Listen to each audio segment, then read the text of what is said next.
This is what the West are not telling you about Ethiopia and Africa, the country that is one of the fastest growing country in the world. Let's dive into it and see the man behind the movement. Abiy Ahmed Ali, born on August 15, 1976, is an Ethiopian politician who has served as the Prime Minister of Ethiopia since April 2, 2018.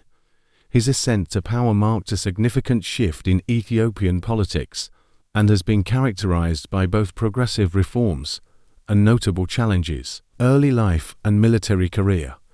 Abiy Ahmed was born in Bishasha, a town in the Gumma district of the Jimma zone in the Oromia region of Ethiopia. He's of mixed Oromo and Amhara heritage. Abiy joined the Ethiopian National Defense Force in 1991. At the age of 15, during the Ethiopian Civil War, he rose through the ranks to become a lieutenant colonel, and his military service included roles in the intelligence and communications sectors. Abiy also served as a UN peacekeeper in Rwanda. Education.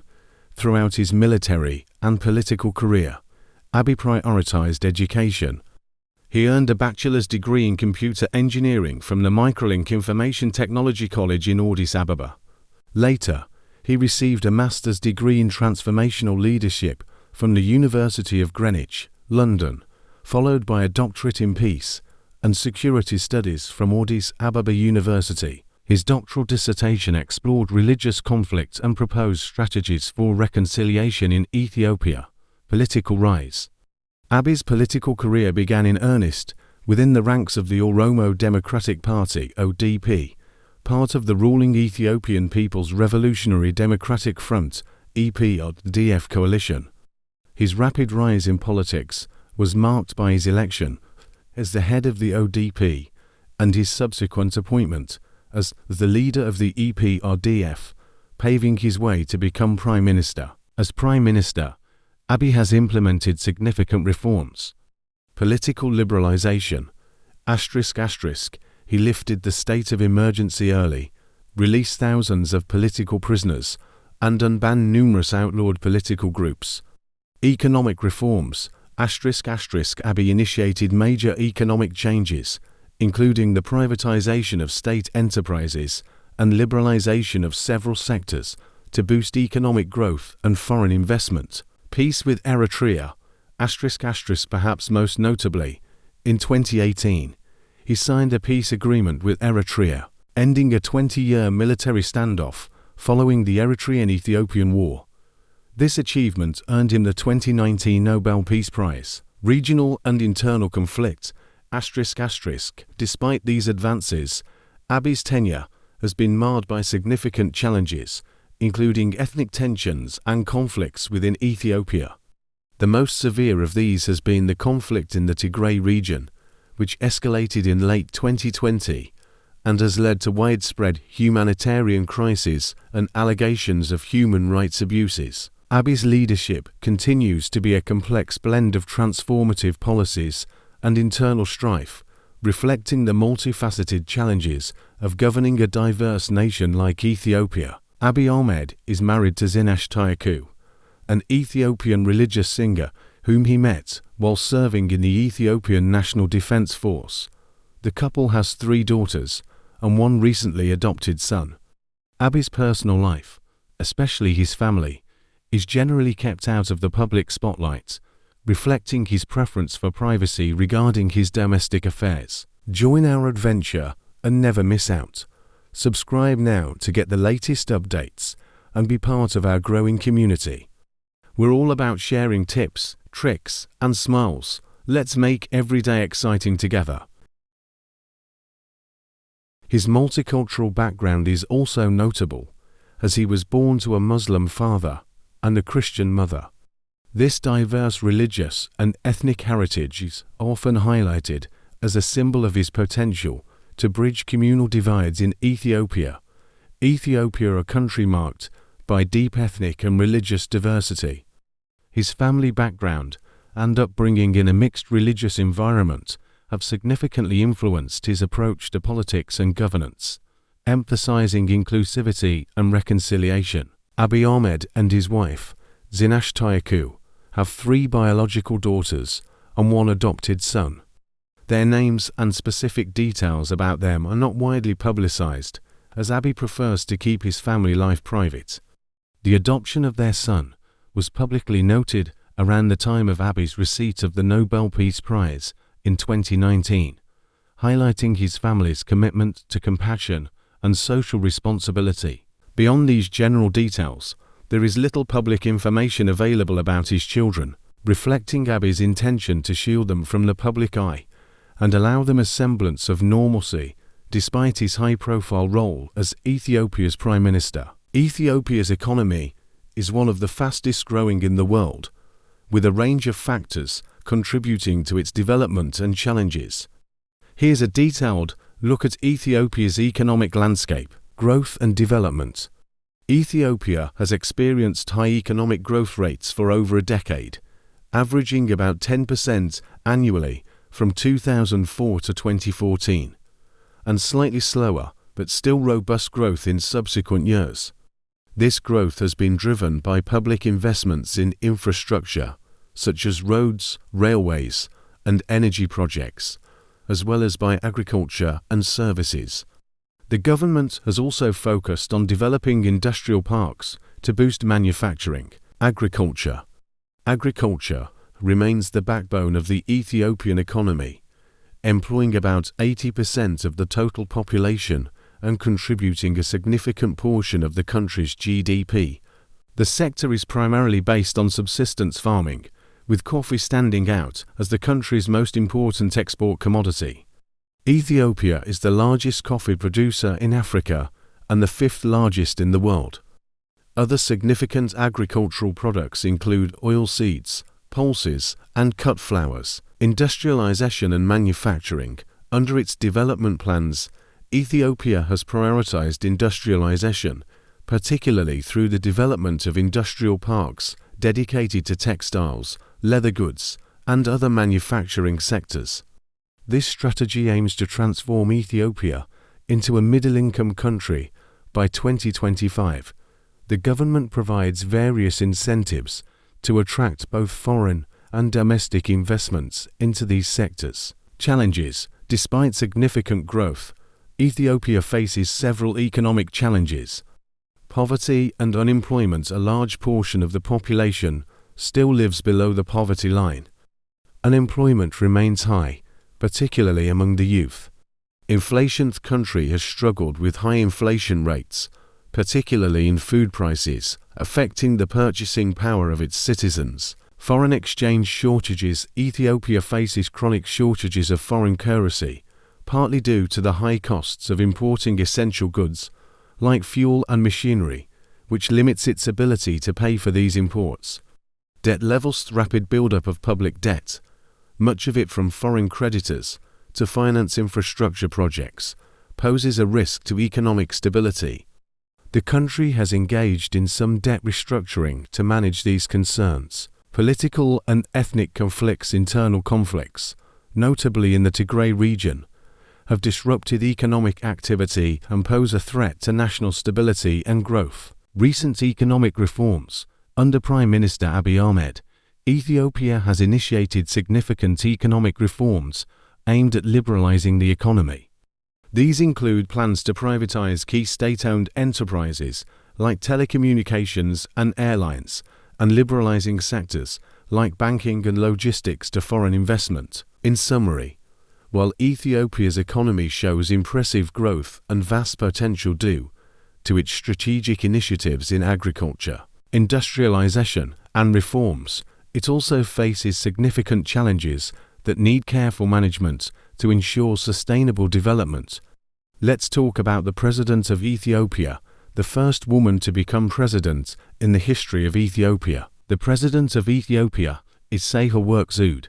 She has been in office since October 25, 2018, making history as the first female president of Ethiopia. Her role is largely ceremonial, as the Ethiopian political system is a parliamentary one where the Prime Minister holds executive power. Sahle-Work Zewde has had a distinguished career in diplomacy before becoming president. She served in various capacities for the United Nations, and was the UN's special representative to the African Union and head of the United Nations Office to the African Union at the level of Under-Secretary General. Her appointment as president was seen as a significant step towards gender equality in Ethiopian politics and served as a symbol of hope for women's empowerment in the country. Sahle-Work Zewde's presidency, while largely symbolic, represents a pivotal moment in Ethiopian politics, particularly in the context of gender representation in government.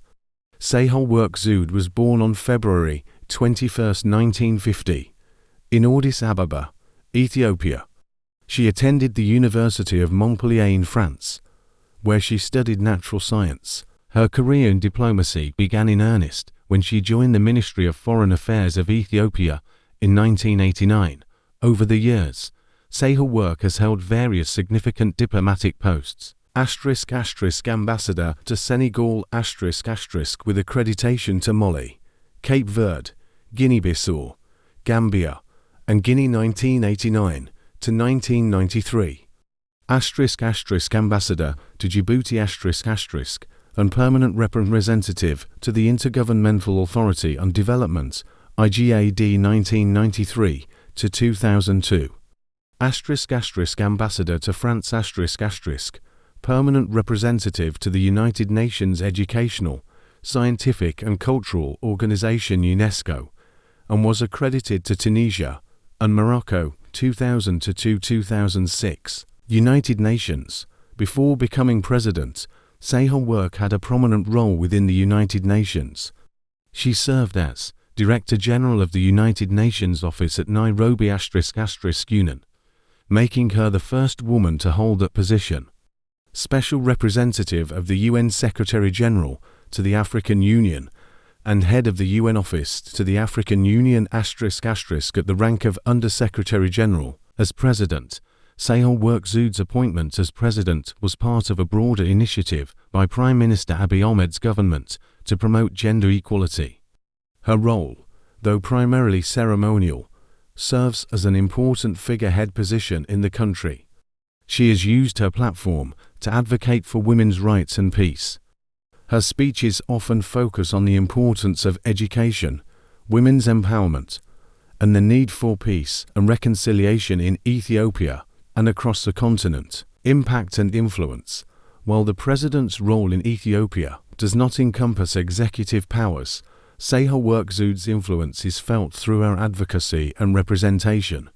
Her presidency is symbolic of the ongoing changes in Ethiopian society regarding gender roles, and is part of broader reforms aimed at opening up political spaces to women and other previously underrepresented groups. Her tenure as president continues to be a source of inspiration for many, especially women in Ethiopia and Africa, highlighting a significant shift towards more inclusive governance.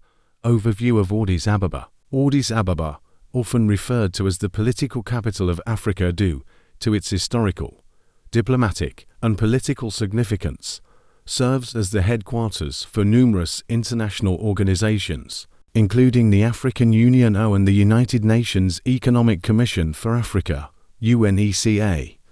Founded in 1886 by Emperor Menelik II and his wife Empress Tete-Bethel, the city stands at an altitude of about 2,355 meters, 7,726 feet, making it one of the highest capitals in the world. Demographics and culture.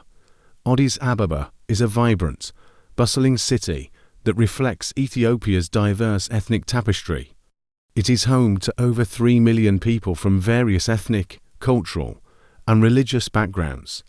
The city serves as a melting pot for the country, where languages such as Amharic, the official national language, Oromo, Garage, Tigrinya, and many others are spoken. Economy. The city is the economic nerve center of Ethiopia. It has a growing economy based on trade, services, and light manufacturing. Over the years, Addis Ababa has experienced rapid urban expansion and infrastructure development, including new roads, railways, and real estate projects. Education and research. Addis Ababa is also an educational hub, hosting some of Ethiopia's most prestigious universities, such as Addis Ababa University AAU, which is the oldest university in the country. These institutions are pivotal in the country's research, education, and policy development. Tourism and landmarks. The city is rich historical sites and museums, such as the National Museum of Ethiopia, where one can see Lucy, the famous Australopithecus afarensis fossil, and the Ethnological Museum, located within the former palace of Emperor Haile Selassie. Other notable landmarks include Holy Trinity Cathedral, known for its beautiful architecture and historical significance. Transport and urban development. Addis Ababa has undergone significant urban development, especially in public transport. The Addis Ababa Light Rail, which began operation in 2015, was the first light rail system in sub-Saharan Africa, illustrating the city's forward-looking urban planning initiatives. Challenges. Despite its growth and development, Addis Ababa faces several urban challenges, including overcrowding, traffic congestion, and issues related to housing and urban poverty. The government has been actively working on various urban renewal projects to address these challenges. Addis Ababa is not only the administrative and political capital of Ethiopia, but also a symbol of African unity and progress, embodying both the ancient heritage and modern aspirations of the continent. We've shared some great moments today, and I'd love for you to stick around for more. By subscribing, you're not just a viewer, you become a part of our family here. So, hit that subscribe button and let's continue this journey together. Thank you for your support.